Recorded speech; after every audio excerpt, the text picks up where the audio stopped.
Hi, everyone. So we're still on hiatus for season 6, but this is Aviva, by the way. I wanted to re-release an episode from season 1, and I never thought that this would be something that we would do because I never expected to say this in a million years, but a previous guest we had on the show, Karen Glass, who was a producer I worked with and just honestly such a legend, who made all of my favorite films as a child. She passed away today as I'm recording this. And I was just rewatching the interview that we got to do with her a couple years ago. And I just wanted to share it again because I think it really captures her essence and also is just a way to memorialize her fantastic and inspiring career. And she was just one of the most inspiring people I've ever had the privilege of encountering. And I just wanted to honor her in some way. So I thought that we could just re-release the conversation we had. I was lucky enough to get to meet her back in the summer. I met her in person for the first time in LA on my LA trip. And you never think that when you meet someone important in your life, that that's going to be like the only time that you will get to meet them and be with them. But that's what happened. And she was so lovely in person. I'm so glad we got to meet up. And I'm just so grateful that, I knew her. And I'm so sorry that this happened. And I'm just absolutely gutted. And I'm just sending so much love to her family and her son and all the people who cared about her, because this is just so freaking unfair and surreal and just so unexpected. But anyway, without rambling too much, I just wanted for you guys to hear this interview again, and so we can all just, honor her and think about her, and, may her memory be a blessing. So we have Karen Glass here, and we're so excited to chat with her. And yeah, I've been working with her for a while on my script, and it's been so fun. And we're excited to chat with her about her filmography. Yay. It's so nice to meet you, Karen. Thanks for taking the time to chat with us today. Hello, ladies. Good morning or good afternoon or wherever this is airing. Yeah. Hi. Hi. This is Ken, very do you guys meta. remember? Yeah, right. Very meta because in the script in which Aviva has been writing that I'm helping her develop, there's actually a podcast moment in the script. So this is a meta moment for both of us. That's true. This is meta. I love that. So how did you guys meet? I think Aviva's told me a little bit. So this is such a good meet cute. So I found her. I saw her posting a lot of things on Twitter about rom-coms and maybe some Jewish things. I don't remember. But I just thought, oh, this girl sounds really fun. So I contacted her. I think I DM'd you. And I feel like a moron saying DM'd because I'm 1,000 years old. But anyway, no, I love it. That's what you say. And then she can tell her side of it. But and then Aviva sent me a bunch of her scripts to read because I wanted to sample her writing, and I thought the script showed a ton of promise in terms of she had a unique voice. There was a fun energy to them. I didn't fall in love with any of the concepts that she had written, but so then we started talking about, so then she came back and pitched me and my creative executive, Rachel Sklar, who's a dreamboat, some ideas, and then we landed on the project we're currently developing and we definitely put Aviva through the ringer a bit in terms of just really making her, like, we were on the outline stage for quite a while. but the script is great and really fun. And now we're just trying to make it tighter and better. So we're almost at the we're in the home stretch. We're almost ready to go out with it probably in January, just because this is not a good time right now to go out with material. Yeah, yeah. Yeah, that's our story. That's our meet cute. And What was I was when I DM'd you, Aviva? What did you think? Like, what was you know? Oh yeah, I I want to was hear so this. excited. This was a bit ago, but yeah, I remember just being really excited because of course, immediately went to your IMDb because that's what I do when I meet anyone who works in film. And I was just overwhelmed by your filmography because they were all these films that I truly grew up loving and truly kept rewatching into my adulthood.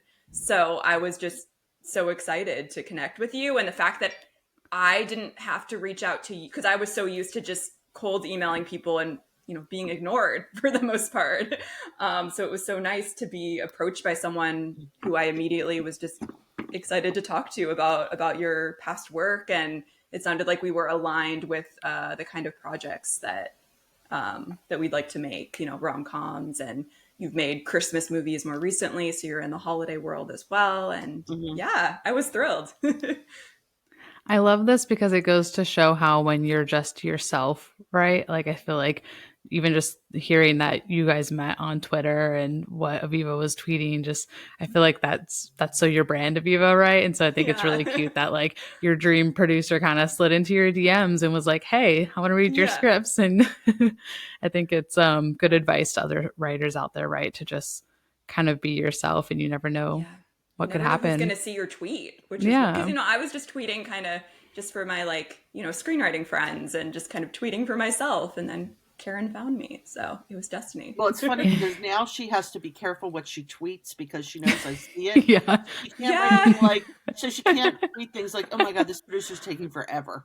Like she's like, "I hate producers. I hate notes." She can't do any of that. No, it's been genuinely a really positive experience. And yeah, I'm really excited with what we've come up with. And even though, outlining did take a long time, it's been really helpful because this has been my first experience developing something from scratch with professionals. And I honestly, even though it does take more work, I think it's ultimately going to be a better script because we did so much pre-work before I actually, opened a Yeah. script page. So And I I also really want to say, appreciate that. and I know we may get to this, but I also want to say in terms of process, for Aviva being so inexperienced in this process, she's done a great job both taking the notes in the spirit in which they're given, not, a lot of writers, particularly early in their career, um, bristle and feel attacked.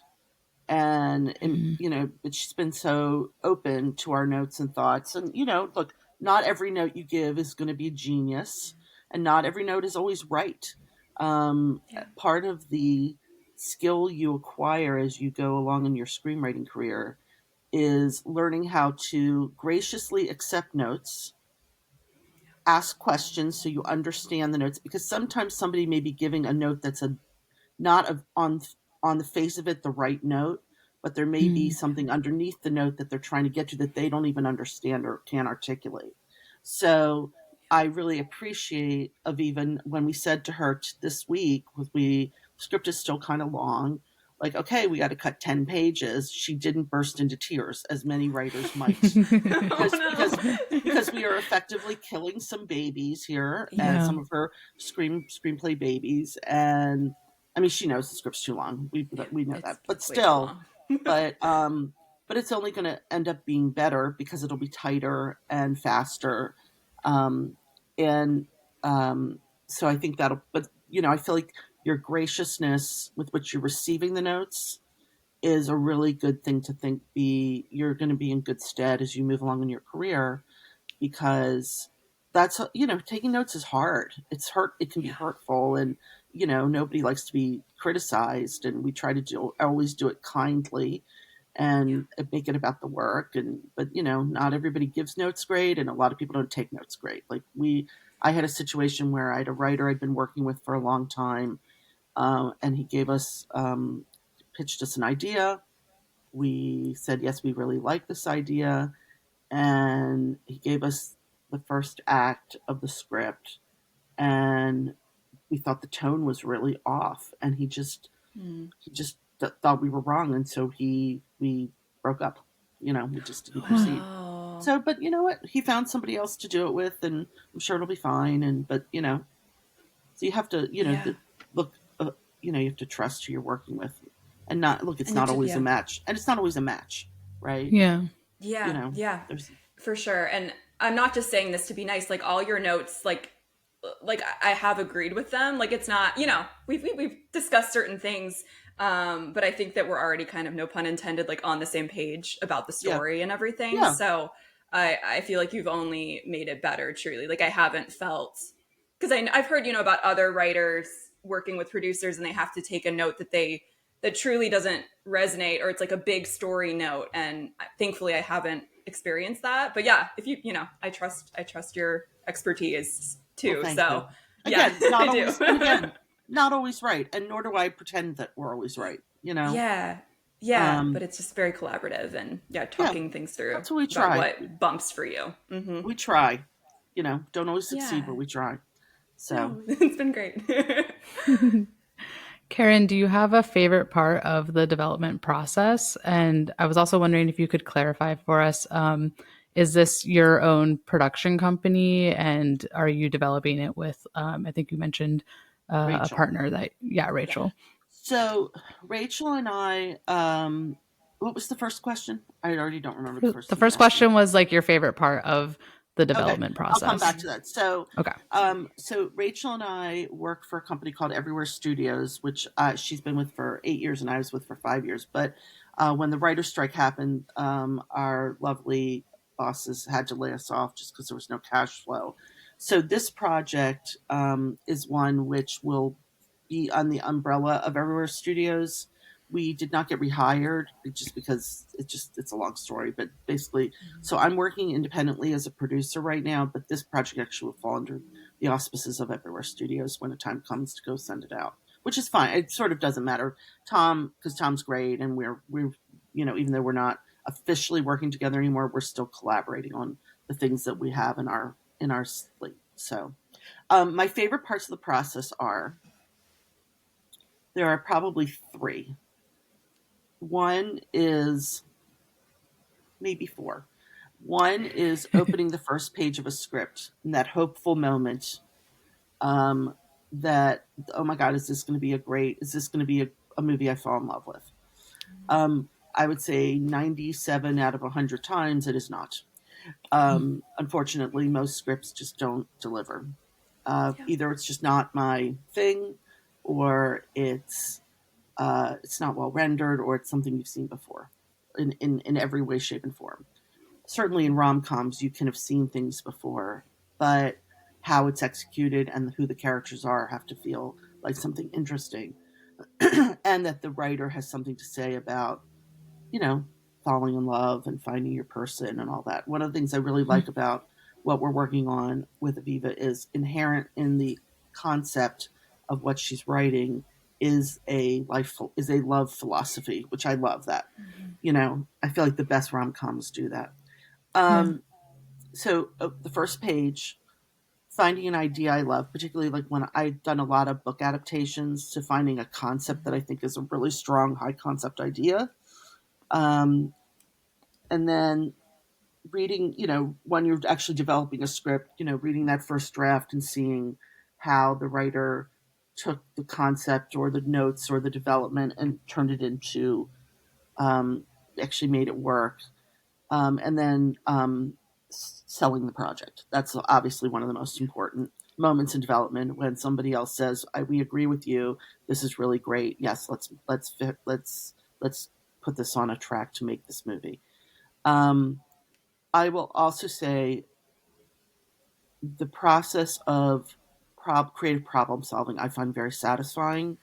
Um, and sitting in a room or sitting on Zoom and sort of knowing that there's something that needs to be solved and sort of talking it through with a group of smart people, creative, smart-minded, like-minded people, is also really fun and satisfying. And feeling like, oh, I helped make this better. As a producer, oh, I help make this better is, I feel like that's my job, is to help writers get to the next level in what they're writing. So Yeah. I have lots of different ping moments. The worst moment as a producer is when you read a script and it's that you've developed and it's bad. And you're just like, oh my God. And you just don't even know where to start. That's painful. Yeah. But it happens. Sometimes you've put the wrong, you know, sometimes you put the wrong person.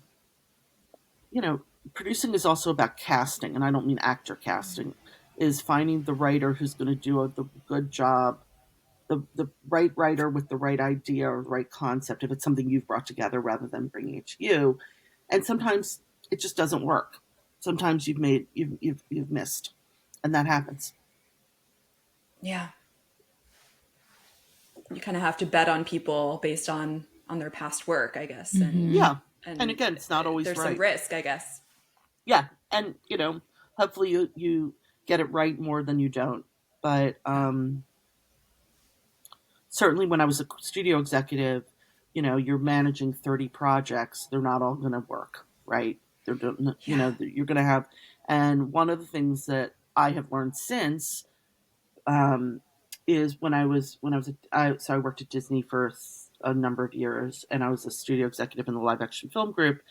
And I learned sometimes you've picked the wrong person, and it's kinder to just move on sometimes. Because what I would do is I would work for months to try to fix what wasn't working, and it was broken.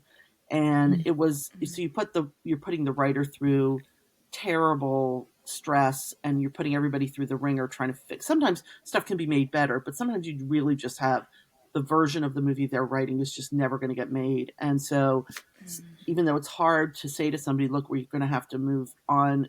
And this is when it's like an assignment, not something somebody necessarily is their own project. But that's hard to say to somebody, look, we're going to have to move on. But sometimes that's the kinder thing, because then you're going to put them through Yeah. months of torture trying to make something right that is never going to get right. I didn't really learn that, I have to admit, until after I was an executive. And I wish I had known that. I wish I'd had the courage. I thought I was being kinder by helping somebody try to fix it, and in some ways that's more torturous. Yeah. That sounds tough for Yeah, I sure. can see that. Yeah. So you're mentioning Disney, which we would love to chat with you about, because a lot of Sure. those nostalgic projects So were from Disney. yep. Um, So yeah, can you? I'll give you you want my trajectory. So Yeah, Yeah. that'd be great. I'm born and raised in Baltimore. Went to college in Philadelphia. I went to UPenn. Majored in history, American history, and accounting, because apparently I never got out of the letter A's in the course guide. And I was interested in a lot of different things in college. I was the head of the student entertainment group, meaning we ran a film series, and we had a cafe, and we did musicals and music shows and things Cool. like that. And I always loved movies and television growing up. I was the girl who did her calculus homework in front of TV watching the Brady Bunch, and which was not good for the Brady Bunch or for my calculus homework. And uh, I loved musicals, and I loved rom-coms growing up. The rom-coms were a thing that sort of came a little later, but I loved really, my favorite thing was musicals, and I loved Casablanca, and I loved all those movies, 70s and 80s, the 70s. And as a family, we went to the theater a little bit. My parents didn't have a ton of money, but my mother definitely exposed us to musical theater early on, and things like that. And we were all my sister is a musician still. My brother was in the shows in high school. I was in the drama society, and I directed actually a children's theater version of Willy Wonka and the Chocolate Factory, which I wrote. Oh my gosh. I did all the songs to Hanukkah tunes, by the way, Aviva. Oh, I didn't know uh, this. and then at Penn, I did, like I said, I did the movie series, which I loved, and did a whole bunch of movies. And then when I graduated, I didn't really know what to do, and so I thought I wanted to be more philanthropic and make the world a better place. And I went to Washington, D.C., and then realized I didn't want to do that. And so then eventually I found my way. I finally admitted to myself I really wanted to work in entertainment, but I didn't know anybody who did that. I had one friend who, a high school childhood friend of mine who had come to LA, and she was working as a driver on she was like driving the star of the show, because he was Silver, it was a TV show called Silver Spoons, you guys probably have never heard of, with this actor Ricky Schroeder, and she was his driver because he wasn't old enough yet. And Oh. so I came to LA, and I went, and I was like, oh my God, I love it here. And I decided to go to graduate school as a way to sort of get to LA. And then if the entertainment thing didn't work out, I would still have an MBA. So I came to UCLA, got my MBA, and my favorite, it was so much fun. I loved LA. The weather was great. I thought, this is my place. I had a lot of friends. I was having a great time. I did a bunch of internships during my 2 years of business school. I worked my summer in between years of business school, actually at Disney, in a studio finance job. And I realized, even though I'm good with numbers, I didn't want to do finance. And then when I was graduating, a friend of mine who was a year ahead of me, my dear friend, who I'm still very dear, close friends with, Selby Hall, she had been hired by Disney to work in television market and national TV. And she was getting moved to London, and she hired me to be her replacement in Burbank. So I started my very first job at Disney. I was making no money, but I didn't care. I was relatively no money. And I worked in international television marketing, and I couldn't believe people were paying me to like think about television all day. Like, that was the greatest thing I'd ever heard. And then and then I got hired, and then I'm going to make this, I'm telling too much detail. You're going to have to trim this in No, the it's great. I podcast. love No, it's great. And then I got hired by the president of film distribution, this guy named Dick Cook, to be his like MBA analyst. And I had an unbelievable, the thing that got me some attention is I had an amazing knack for predicting how movies would do. So I became the numbers person at Disney for the box office grosses. This is in the 90s, early 90s. And I also, there was two annual box office pools in the company, with like 40 executives, and I always won. And um, and I was good at like putting together the quantitative and using my quantitative and qualitative and just my feel for what it was. So I was working distribution. I did a bunch of things there. Then I got moved into marketing, and I worked in film marketing, which I really loved. And then after 10 years at Disney, my job was coming to an end because, for political reasons, somebody was coming in to run marketing who wanted to bring his own number two in, and it wasn't me. And so then they said, well, what do you want to do now? And I said, well, what I really would like to do is, I think I have a really good sense of what works in the marketplace. And I really understand the Disney brand at a really molecular level. And I think I should take those skills and see if we can reverse engineer them to develop live action films. And much to my surprise, they said yes, because it's very unusual to move from another discipline into development. So I started working in development before you guys were born, in the summer of '99, July '99, and I worked for You were born. I was going to say, I okay, was I born. did. You were born. I was watching all the movies that you were about to make. Yeah.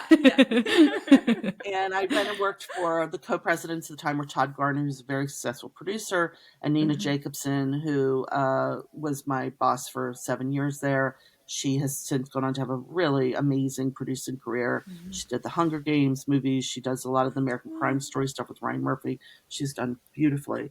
And the very first thing I said to them when I came in, I mean, I knew them because I'd worked with them peripherally in marketing and in distribution.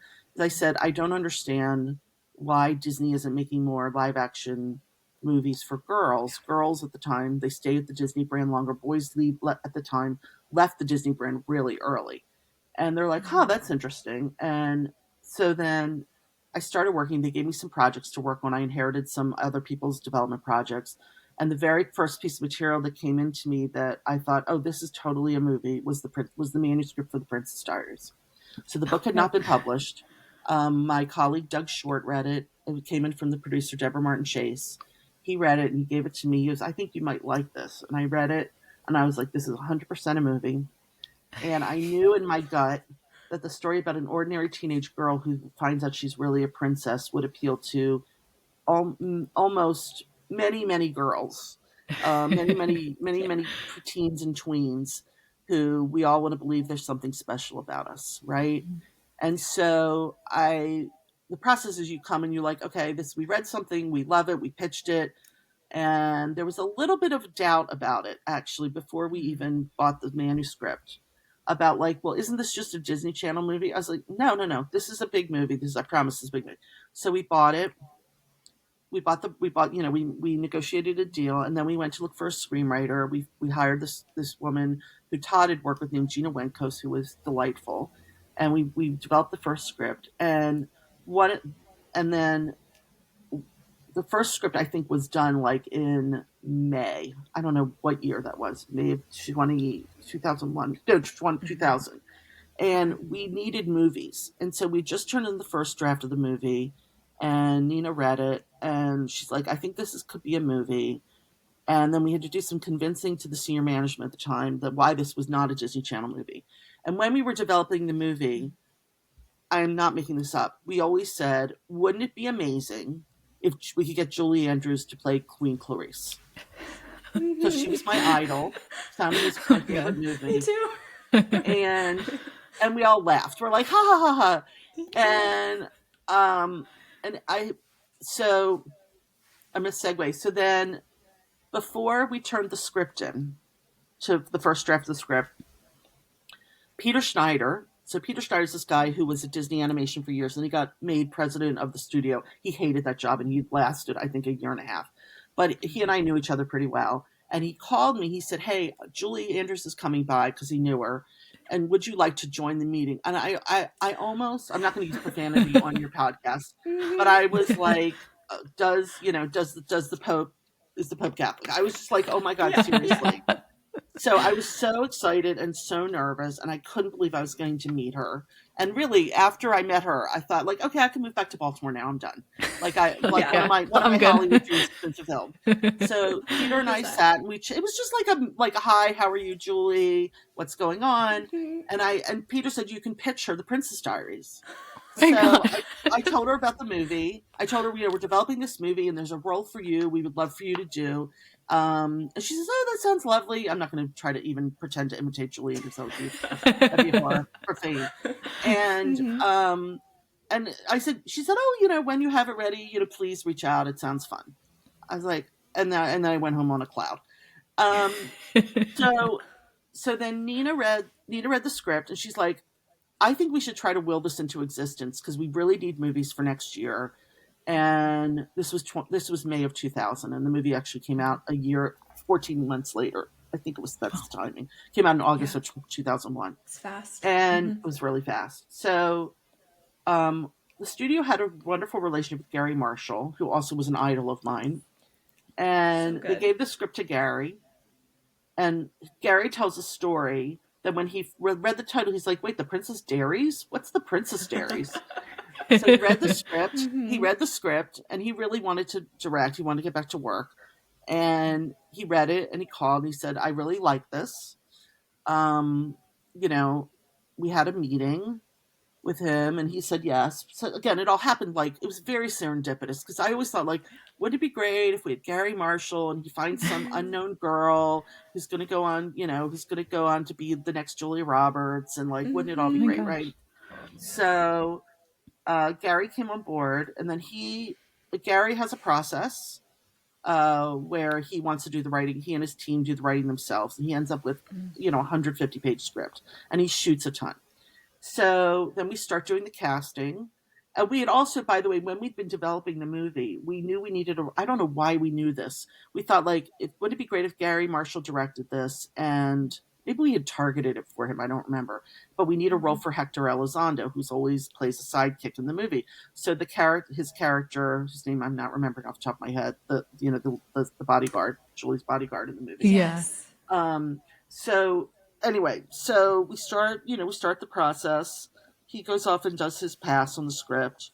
And then, but I will say the script that we shot is very much the script that Gina wrote in structure. He added comedy. He added some things to it, but very much, the training sequence, for Princess Diaries 2, what was written and what Gary shot were a little different.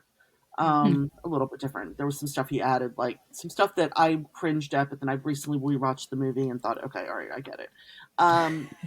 So, but so we started production. So we cast. Julie said yes, and Hector was in, and then they found Anne Hathaway, and we were all so excited.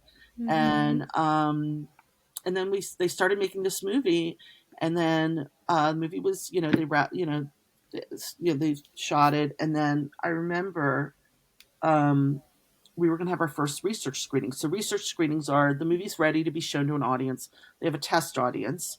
For a Disney movie, you typically have parents and kids. And I remember it was at the AMC Woodland Hills, which means nothing to you guys, but it was at the AMC Woodland Hills at the time. And I remember before the screening, sitting with my mentor, Dick Cook, who was by now the president of the studio, I think. And I said to him, if this movie doesn't work for the audience, then you should fire me from development. Which, what a stupid thing to say to somebody. But anyway, because I so bold. Well, it was moronic. It was moronic. But it was partly because I so believed that this concept would work for the audience, and it scored, and then the movie scored huge, and at the time, and then it opened and it was a big success, and it went on to, make a lot of money for the company, and at the time was one of the bigger live action Disney successes, which were subsequently, we were dwarfed by, Pirates and all that. But it was very thrilling for the movie to work and for the audience to love it. And all my a number of my best friends, their daughters were like 7, 8, 9 years old. And there was an event at the El Capitan Theater, which is Disney's landmark theater on Hollywood Boulevard. They do all the premieres there. And there was an event where there was going to be a screening and then a tea after this, like, lovely tea. Oh, and they all I got to bring them all. And Julie Andrews and Anne Hathaway were there. And it was really so sweet. We still talk about that. It was very sweet.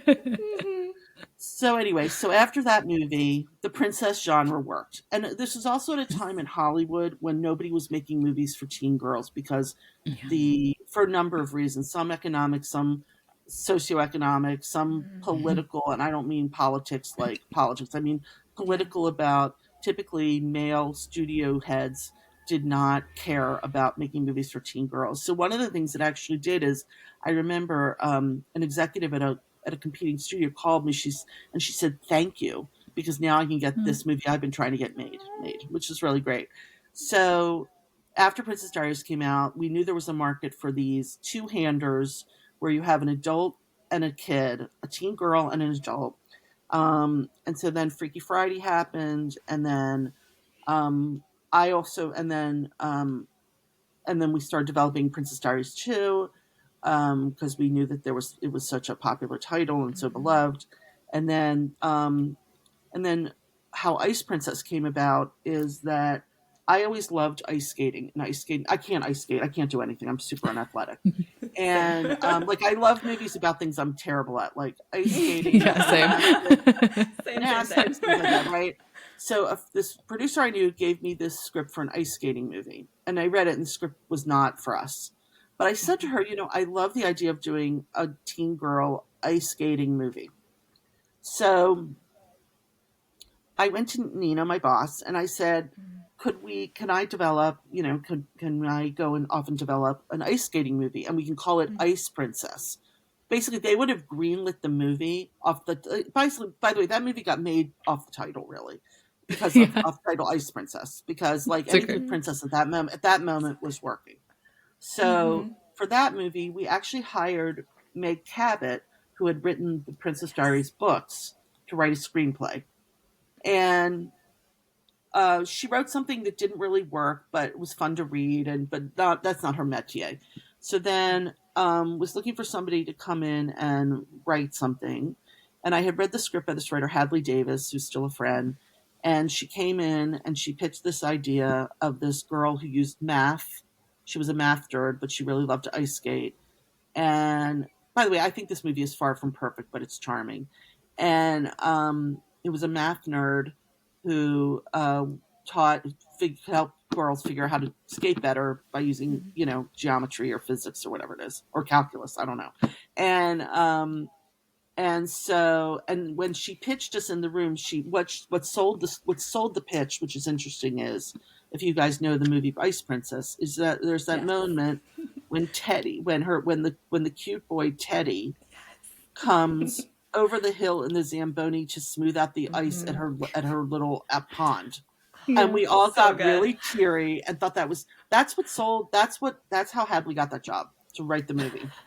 I was off that I mean, there were tons of other great things, but that moment that was such a great movie moment. We're like, yep, she's got it. We can figure the rest of it out. That's So cute. it's so great, so great. And so, sometimes when you think about like what sells a pitch, it sometimes is a moment, the and then on Princess Diaries 2, so Gina Wenkos, our original writer, wrote a draft of the script, but it wasn't really the version of the movie we wanted. So then I had been tracking this writer, Shonda Rhimes. You might have heard of her. Who? At the time, I know. And at the time, she had done a movie for HBO that I don't remember which one it was, but she had written the movie Crossroads that Britney Spears was in. Oh my God. And I remember on a Saturday morning going to see Crossroads and alone. I'm this 40-year-old woman sitting, and I think people thought, like, get your children away from her. Like, what is this woman doing here by herself? And I remember watching the movie thinking, this movie is a little bit stupid, but the story, the structure of it was great. And I kind of loved it. And so Shonda came in on Princess Diaries 2. She had just written the pilot for Grey's Anatomy. And she was telling us, I know, and she was telling us about it. And so she came in and pitched, and she did this fascinating thing to pitch. Again, she was just this uber confident writer from the get-go. So she came in to pitch us her take for Princess Diaries 2. And she did this thing where she said, we'll do this, and then this will, and she, we had worked out what the movie would be for her to pitch to Nina. But she did this thing, she goes, and Amia will do this, and that'll be really great. Like, she was editorializing her own pitch in this way where she just had so much confidence about it that you're like, okay, we're in. Like, where do we sign? And so we hired Shonda to write the script. And then it got delayed a little bit because she got busy with her television stuff. But ultimately she delivered the script that is the movie. And then Gary added his Gary flourishes to it. And then we made that movie. So that was I was thrilling to be part of Shonda's early career. And also I remember she came in and she said, so my television show Grey's Anatomy is going to series. And she said, and I'm sure you guys may know this, she said to us, I'm the very first African-American woman to be a television showrunner. And we were just gobsmacked. We're like, congratulations, and we're so sorry. And she was just a force. And then she's off and running and being amazing. She's incredible. She's incredible. And then with the Lizzie McGuire movie, which is one of the other movies. So now I made the Lizzie McGuire movie, and I had no idea it had any like cultural resonance until about 7 or 8 years ago. Someone asked me to come speak to a group of students at a film school in North Carolina and talk to them about, being a producer or what, I don't know, talk about whatever. Yeah. And I started talking and I started telling, and I said, so when we did the Lizzie McGuire movie, and there was the audience went like that, like a hush fell over the audience. I'm like, wait, what's going on? Right now. I know. I was like, wait, what's going on? And I had no idea that the movie had so much staying power. So how that movie came about is the TV show was a juggernaut on the Disney Channel. And they decided they wanted to take advantage of Hilary Duff's rising popularity. And they wanted us to make a live action, do a movie with her.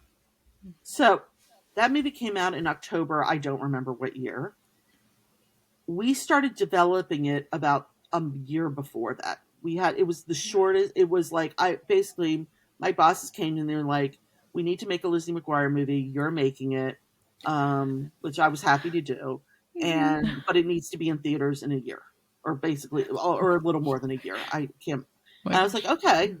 So, I watched the show and I thought it was adorable. I really liked it. And the producers brought in this writer who is a writer from the show. This woman, Susan, whose name forgive me, I'm not going to remember. I apologize, Susan. And I pitched the idea. So I said, here's what we should do. I always loved, there are these movies that were made in the 1960s that were some were with Sally Field, some were with other actresses. One was Deborah Wally, and they were the Gidget movies. There'd been a TV show called Gidget. Okay. I watched it as a kid. You did. Really? So there was I a saw TV one show. on the beach. Yeah. So there was one called Gidget Goes to Rome. And I said, we should have Lizzie McGuire go to a foreign city and find love, and I don't know what happens from there. So that is the movie we made. And then so we started developing it with Susan, and I brought in these other writers, Ed Decter and John Strauss, who I'd worked with on a number of projects, to help us supervise Susan, to help her get there, because we had such a short window. We literally would meet every day and sit in a room and beat out the movie, because that was the only way to roll it into existence that quickly. So I feel like of all the movies I worked on, Lizzie McGuire has, for good or bad, has the most the most amount of molecules of me in it. And the ending of the movie, where they reveal Paolo Valliseri to be a fraud, literally comes from my obsession with Singing in the Rain. There's no other. Love that. It's a total steal from Singing in the Rain. Oh my gosh. And so Susan did a draft, but again, we were hurrying. So Ed and John came in and did a pass, and then we were ready to go to directors, and we hired Jim Fall, who had done this great movie years before. And again, everything was rushed. It was just like panic. And he had the wisdom to bring in Alex Borstein, who was amazing, as the principal. And so then we went to Rome. We shot in Rome for the whole movie was shot in 17 days on like an $18 million budget. I mean, they didn't want to spend a lot of money on the movie. They were smart. And it was a mad dash. And I remember being in the taxi or in a car service in Rome, where we're trying to find what that final song is going to be. And I kept rejecting. I know. And I kept saying, no, that's not right. No, that's not right. And then finally we heard "This Is What Dreams Are Made Of." I'm like, that, I think it was Matthew Wilder wrote that song. And it was like, yep, that's going to be, we all agreed, like, yep, that's going to be the song that works. And, and so that movie was very hard, partly because of time, partly because, also Hillary was underage, so you didn't have her for a lot of hours. And her mother was there, who was another influence, who made things a little challenging at times for us. And then they finished the movie in Vancouver. And the movie was charming. I think that movie, it's funny because I hadn't watched it for 10 years, and then I rewatched it. I was like, this movie makes no sense, and it doesn't matter because it's really charming. And Hillary is just, she's so good in it. She's just luminous on screen. You just love her.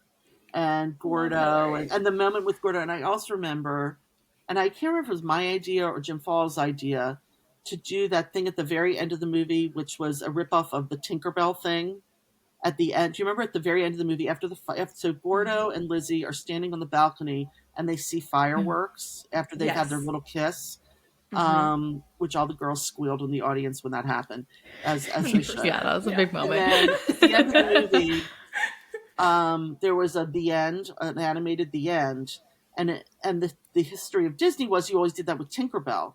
So we got brand permission to do it with Lizzie doing that little thing, the little animated Lizzie. You didn't remember. And it's like those little touches. And like another little touch like that, I'm going to circle back to Princess Diaries, is at the very end of Princess Diaries, we weren't totally sure what like one of the last beats of the movie was, and I pitched to Gary I was like, what about if we put a little crown on the cat, Louis the cat?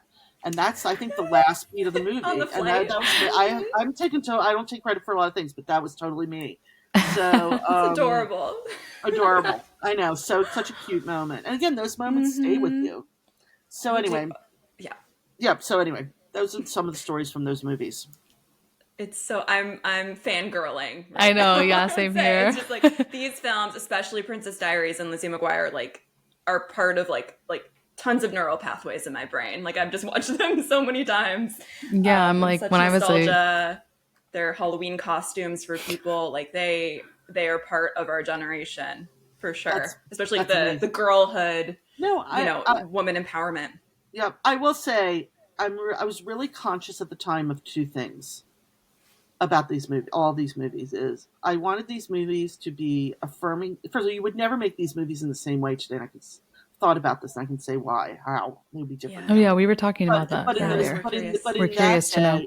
But in that day, in those days, I wanted two things. I always wanted the boy, the love interest, to be the icing on the cake, not be the thing that they were trying to attain. Yeah. So in all of those, and by the way, that all of these movies, I want to say in Freaky Friday, in Princess Diaries, in Ice Princess, and in Lizzie, the boy is the cherry on the top for finishing her character journey, right? Mm-hmm. Yeah. So that I thought was important, but I also thought in those days you couldn't tell girls enough to find their confidence, find their voice. I mean, literally, Princess Diaries is literally about a girl finding her voice and having the courage to be seen, right? In today's world, you would not make that movie. You wouldn't.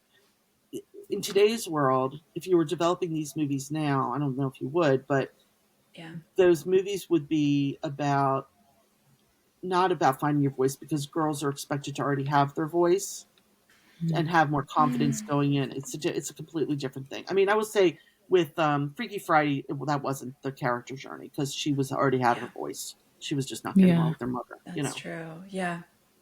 Yeah, that's really interesting. But yeah, these films truly, I think, shaped, like, I don't know, like feminism is even coming to mind, just like how, well, like how I grew up thinking being a woman, truly.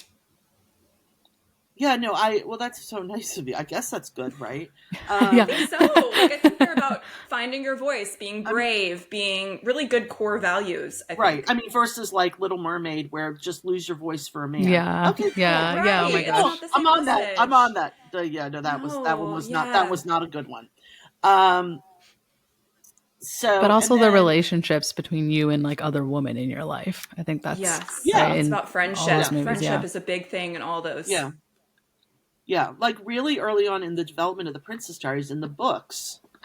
This was not my idea. I give Nina and Doug Short credit for this. They had gone to lunch together. They were having lunch with somebody, and they came back. They're like, "Okay, we have an idea." I was like, "What?" They're like, "We have to kill off the father." I'm like, "What?" Because he was not killed off he was alive in the book, at least in the first book. Yes. I don't remember if he had cancer, I think is what it was. But they're like, if we don't kill him off, then you have a bifurcated relationship where Mia is getting reacquainted with her father and meeting her grandmother. And we wanted the growth relationship between Mia and her grandmother. So we killed off Dad. We killed off that character. Killing off parents is like a Disney thing, you know? Yeah, I was just going to say. Like, okay, who's going to be the orphan and Freaky today? Friday too. Freaky Friday too. The dad was gone. You know, she tried to get a new dad. And in Ice Princess, she only had a mom. There was no dad, not really familiar with her. And in Lizzie, she had both her parents. So yes. And in Ice Princess, I'm thinking Joan Cusack is the mother. And I haven't, it's been a little bit since I watched it. I think when you found me, I rewatched Ice Princess. And it has a lot of feminism in it, like more than I'm used to in teen movies today. Which I thought was really interesting. But it also has this weird message that I never quite could figure out, which is like, no, you should ice skate instead of going to Harvard. Wait, what? The tiger mom in me is not okay with that. But it's also about going for your dreams. You can go to Harvard later. Yeah. Right? Harvard or always be there. all these films are about following your dreams, and I guess there weren't a lot of films like that before for us. These like girly celebration of girlhood and following your dreams, and not just being boy obsessed. But then there always was the cute boy, like love Teddy. Love Teddy. Yeah. Teddy was cute. By the way, Hadley's son, her son's name is Teddy. Oh, wow. Okay. Hadley, the writer of Ice Princess, her son is named Teddy. Anyway, that's awesome. She loved that name. Yeah. He's now in college. Oh. Anyway. So keep going. What else did you want to ask me? Yeah, I mean, loving these stories. I know, yeah. Tuck Everlasting, I just wanted to bring up quickly. I know we're running out of time, but Tuck Everlasting, so that was a book originally, right? So Tuck Everlasting came to us differently. So when I first started in development, and I did not really know what I was doing, somebody gave me that script, and I had not read the book as a kid, but I knew the book was very popular. It was on fourth grade curriculum around the country. Yes. And I read the script, and I thought there was something sort of interesting about it. It came to us from Beacon Pictures, who had just made the Kirsten Dunst cheerleading movie, Bring It On. And this producer named Max Wong brought it to me, and we thought it would be a good Disney movie. It's a little, I think it was the first movie I really made as an executive. And I didn't really know what I was doing. And there were some challenges on the set of that movie, which I won't elaborate about. But that movie was lovely, but a little earnest and a little quiet. But it got very good reviews, and it was good for our group, because basically when Nina and Todd came in to run the group, they basically started fresh with a whole new development slate. So much of the development that had been in development, they got rid of on the Disney side, because most of it was sort of terrible. It had been like the era of these movies you'd never heard of, like Meet the Deedles, and then there was My Favorite Martian, which sadly is not a very good movie, but could have been. And so it was good for our group to have that movie do well. It wasn't a very big box office success, but it's a lovely movie, and it was Alexis Bledell's first movie. It was darling. And Jonathan Jackson from General Hospital, who I had loved him from General Hospital. So that's how Karen, did I tell you he was my first celebrity crush? And I literally printed out a picture of him from Tuck Everlasting, and I brought it with me on vacation to my grandparents' house, and I hung it up on the wall. Because of Tuck Everlasting? From Tuck Everlasting. I loved him so much from that movie when I was in fifth grade. And he's like a darling person too, he's a nice person. Yeah. So that's awesome. Yeah, that movie is a lot deeper than some children teen film. It's about mortality and death, and it kind of almost has Titanic vibes of choosing. That movie would make me sob as a teen and a kid. I haven't rewatched that movie in 20 years. I wonder how that movie holds up. Yeah, I'd be curious. I haven't seen it for a long time, but I used to feel so emotional about it. Before we run out of time, do we want to talk about rom-coms? Yes, let's do that. I know that's the main topic of your show, of your podcast. Okay, Isabel, what would be a good question? Well, I think one of the questions you sort of prepared me for is, what's your favorite rom-com? So I've thought about this. Yeah. I think my favorite rom-com is When Harry Met Sally. I remember seeing it. It's so perfect, and it's just, you're so invested in them. You want them to be together. The movie has something to say about love and life.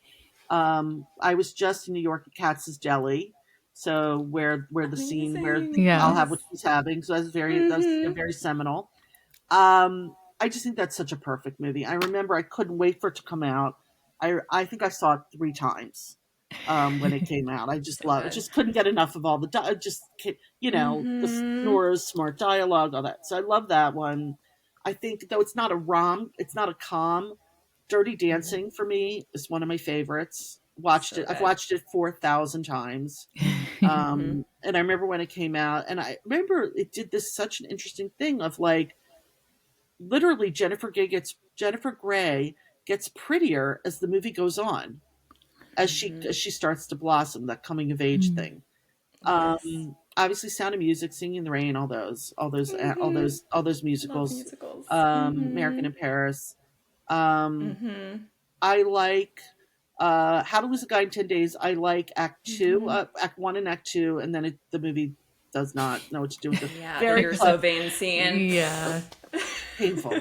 But that yellow dress. But the yellow dress. But the dress, It redeems it. And the jewelry. Yeah, but still, not good. Yeah, I relate to that.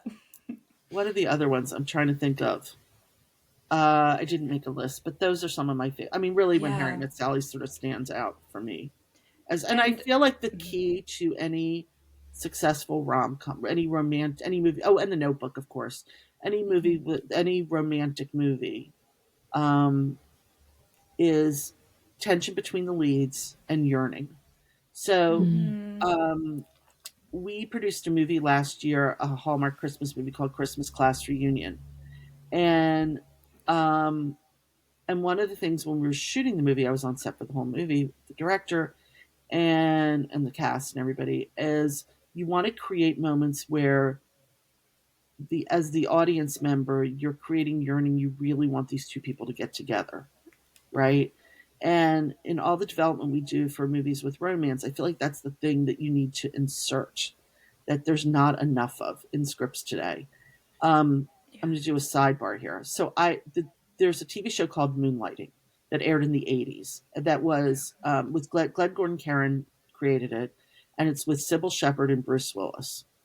And at the time it aired, it was this revolutionary show for about 100 different reasons. And I was obsessed with it in the 80s. I was just after college for me.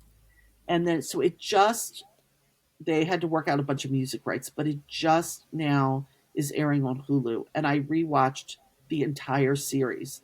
The series falls apart in season 5 for a bunch of reasons.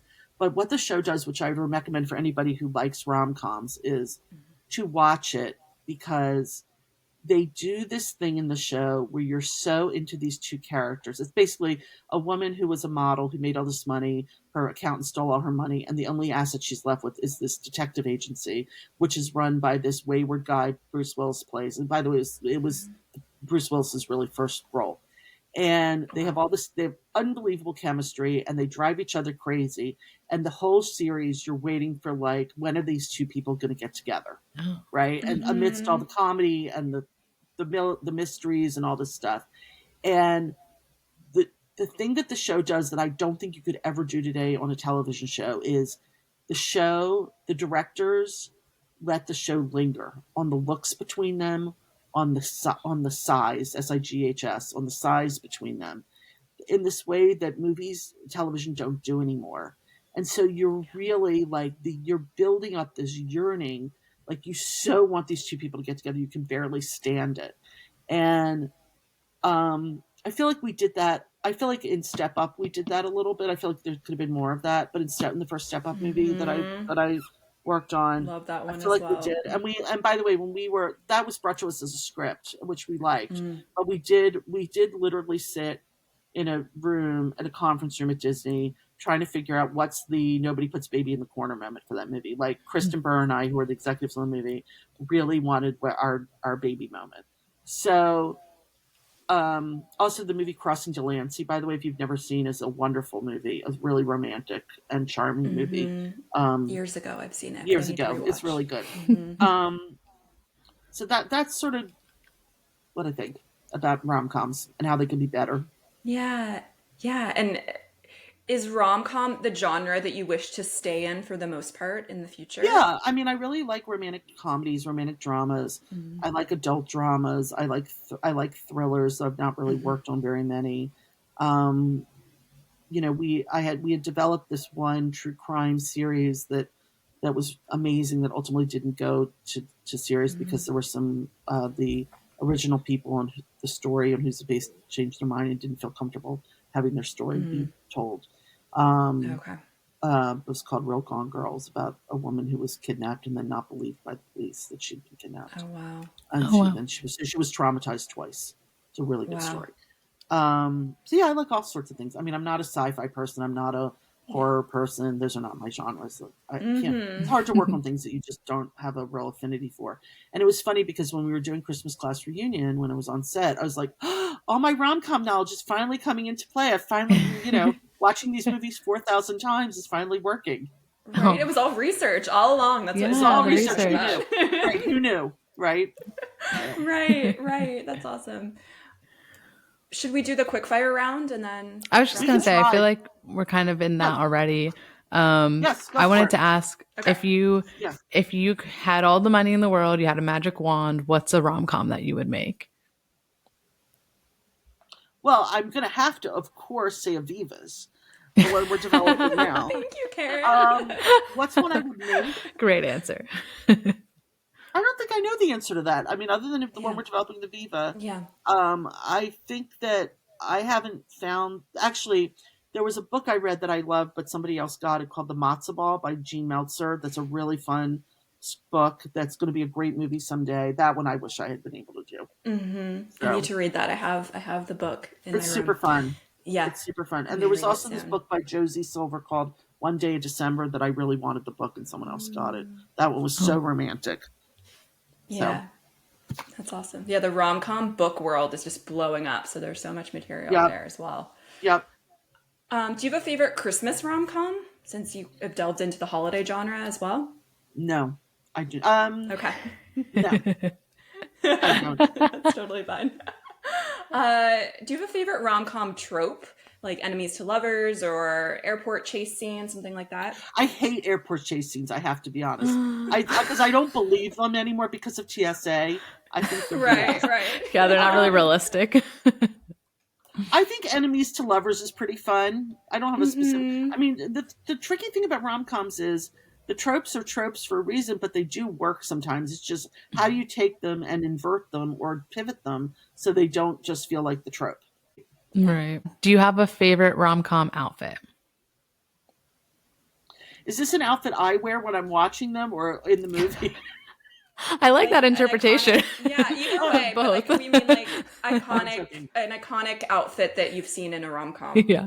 Okay, I will say Kate Hudson's dress in How to Lose the yellow dress in How to Lose a Guy in 10 Days. So good. Also, in the original the animated Beauty and the Beast, the yellow dress that Belle wears when they do the dance, as well. Sorry, I'm not picking just one. No, I love it. And I love the dress that Anne Hathaway wore at the end of The First Princess Diaries. Oh my gosh, yeah. Same. I didn't think I had any outfits that I cared about, but those I love. Yes, I love her final look, and when she does the foot pop in the foot pop's amazing. The foot That's pop, all Gary Marshall. We haven't talked about the foot pop. That was all. That was Gary Marshall. Gary Marshall did that. So iconic because it's true. It is so romantic. I agree. Do you have a favorite rom-com line or moment? Sure. I love the speech, not just the line, but the whole speech Billy Crystal gives at the end of When Harry Met Sally. When you realize you want to spend your life with someone, you want start. I'm not going to quote it correctly. And then in addition, I think that the Tom Cruise speech in Jerry Maguire is one of my favorite movies, and it's a little long, but it's really good. And he and Renee are so good in it. And the music in that movie is so good. Oh my God, that Springsteen song "Secret Garden," and so his whole speech about we live in a cynical world, and even though you completely has become its own sort of ridiculous meme and joke. When he first saw the movie, I inhaled my breath. That was a breath inhale. So that's the whole speech is great. Yeah, I don't love that she says shut up, you had me at hello. I didn't love her response because I think he had to work for it, but that scene's great. Yeah. Do you have any recent rom-coms that you've seen that you recommend? Moonlighting. I can't recommend Moonlighting enough. I'll be curious if you guys watch it, if it holds up for you. I mean, because again, I'm nostalgia watching it. So, and I will say the pilot's too long, but once you get past the pilot, it's fantastic. And then don't watch season 5. It's bad. We'll check it out. And I mean, you've talked about this already. So like, what are you working on? What's on the horizon for you? So I have a couple of projects we're working on, and I'm looking for more things to be developing.